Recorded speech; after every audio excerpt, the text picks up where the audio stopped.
பகுதியில் உள்ள சத்தம் போடும் மூங்கில் காடு என்ற கதையை உங்களுக்காக கூற வந்திருக்கிறேன்.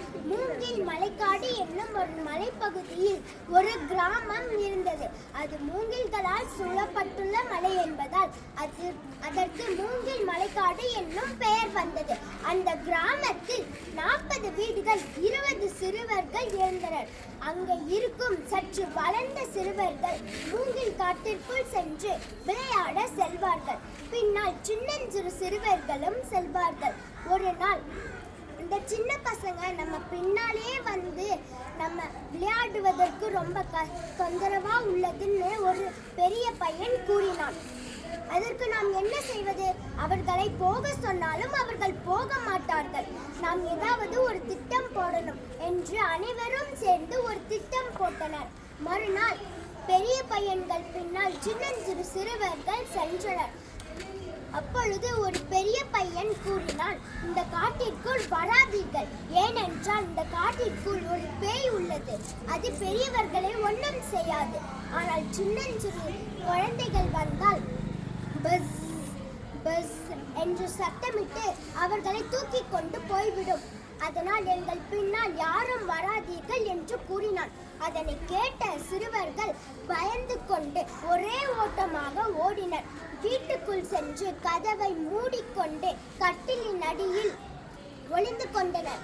பிறகு கிராமத்தில் மொட்டை தாத்தா என்னும் தாத்தாவிடம் சென்று நடந்தவற்றை கூறினர்.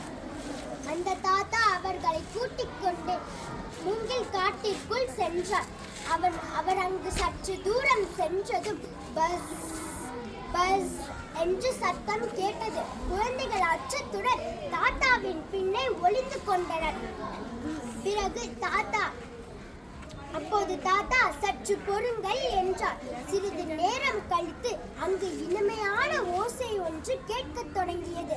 குழந்தைகள் ஆச்சரியமாக கேட்டனர். அப்போது தாத்தா, அது பஸ் பஸ் என்று சத்தமிடும் பேய்கள் இல்லை, இதெல்லாம் பொன்வண்டிகள். அது பறக்கும் போது பஸ் பஸ் என்று சத்தமிடும். அது பறந்து கொண்டே மூங்கில் கம்புகளில் துளையிட்டு அதன் உள்ளே சென்று பறக்கும் போது பஸ் பஸ் என்ற சத்தங்கள் இனிமையான ஓசை போன்று ஒலி எழுப்பும். நம் முன்னோர்கள் இதை வைத்துதான் புல்லாங்குழலை தயார் செய்தனர் என்று கூறி ஆளுக்கு ஒரு புல்லாங்குழலை செய்து கொடுத்தார்.